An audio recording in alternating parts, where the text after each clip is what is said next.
둘째 날, 갈릴리에서의 두 번째 표적. 네, 갈릴리에서의 두 번째 표적. 어떤 일이 일어났었나요? 왕의 신하의 아들을 고쳐주신 기적입니다. 이 기적을 통해서 믿음이 없는 자들을 위한 표적인데, 믿음이 없는 자들을 이제 예수 그리스도께서 메시아임을 믿게 하기 위해서 이루었던 표적이었습니다.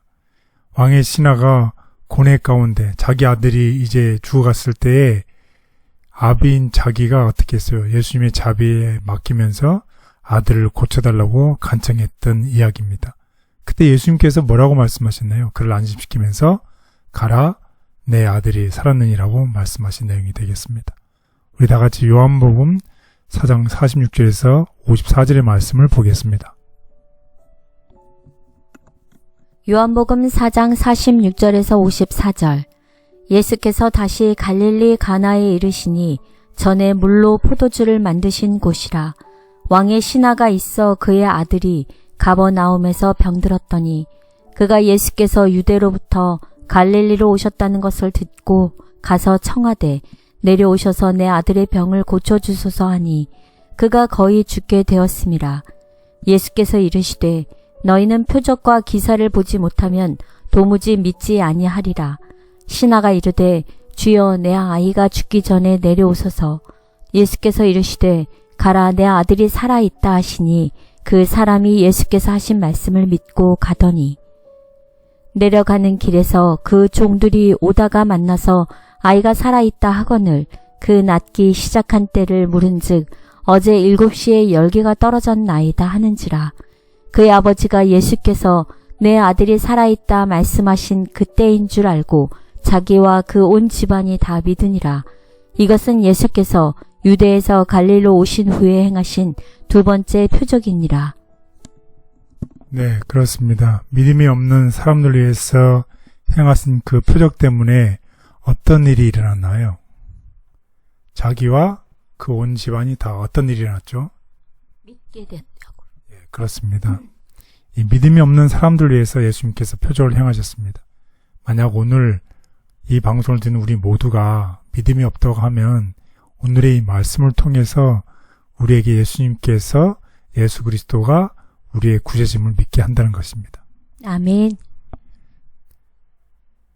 예, 그래서 이 가버나움에 사는 왕의 신하의 아들이 병들어 괴로워하며 그때 가나로 가서 예수님께 아들을 고쳐달라고 요청하기로 결심한 이 왕의 신하입니다.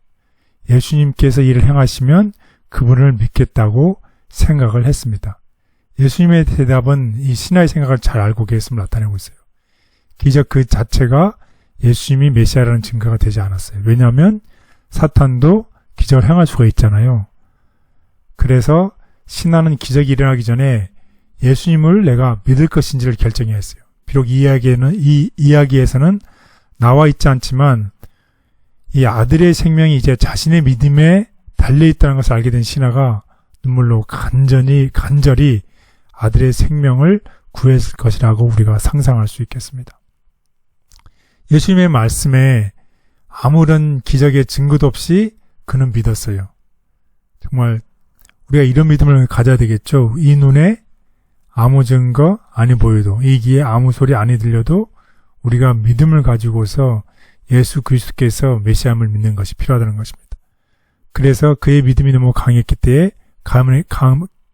때문에 그는 여정을 떠나 그날 밤을 길에서 보냈습니다. 그가 도착했을 때 예수님께서 내 아들이 살아났다는 소식을 들었을 때 그는 예수님께서 말씀하신 바로 그 시간에 아들이 나왔음을 확인했던 이야기입니다.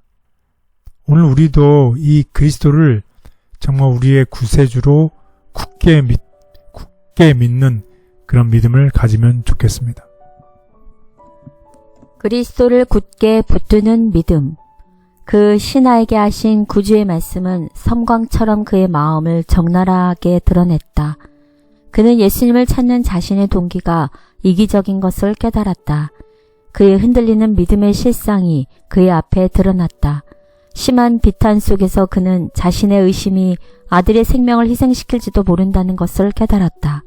그는 자신이 모든 생각을 통찰하시며 모든 것을 능히 하실 수 있는 분 앞에 나와 있다는 것을 알았다. 그는 괴로워하는 탄원으로 주여 내 아이가 죽기 전에 내려오셔서 라고 부르짖었다. 그의 믿음은 마치 야곱이 천사와 씨름하면서 당신이 내게 축복하지 아니하면 가게 하지 아니하겠나이다 라고 외쳤던 것처럼 그리스도를 굳게 붙들었다. 하나님은 믿는 자에게 기적을 행하시지만 기적이 믿음의 조건이 될 수 없다. 관리는 예수를 믿음으로 그분께서 아들을 고쳐주신 것을 확신할 수 있었다. 생명을 빼앗을 수도 있는 불신. 그는 자기의 의심이 아들의 생명을 희생시킬지도 모른다는 것을 깨달았다. 그는 괴로워하는 탄원으로 주여 내 아이가 죽기 전에 내려오소서 라고 부르짖었다. 그는 야곱처럼 승리하였다. 구주께서는 자기에게 매달려서 심히 필요한 것을 간청하는 영혼을 물리치실 수 없다. 예수께서 말씀하셨다. 가라, 내 아들이 살았다. 그 신하는 전에 결코 맛보지 못했던 평화와 기쁨을 가지고 구주가 계신 곳을 떠났다. 하나님께 기도하면서도 그것을 조건이나 거래처럼 여기고 있지는 않은지 돌아보게 됩니다. 주님, 우리 삶에 많은 것이 필요하지만 그 무엇보다 하나님과 살아있는 관계가 필요하오니 무엇보다 주님을 먼저 구할 수 있게 도와주옵소서. 예수님의 이름으로 기도드렸습니다. 아멘.